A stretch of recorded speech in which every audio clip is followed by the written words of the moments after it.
Yan ang hatol sa tatlong pulis sa Caloocan na sangkot sa pagpatay sa grade 11 student na si Kian de los Santos.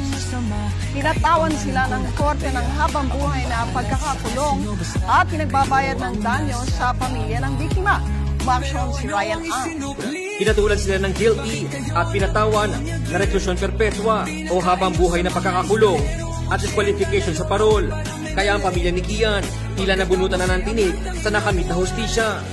Salamat po sa Pangulong Rodrigo Duterte dahil yun po yung pinangako niya na bibigyan daw po ng hustisya yung pagkamatay ng anak ko dahil at least po ngayon napatunayan namin na inosente po siya sa mga passer na pinupukol sa amin na hindi maganda.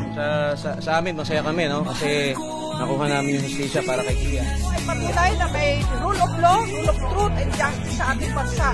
At kung meron po mang nagaganap na EJK, panahon-pahon ni Secretary de Lima, may mga memo na siya at guidelines sa EJK.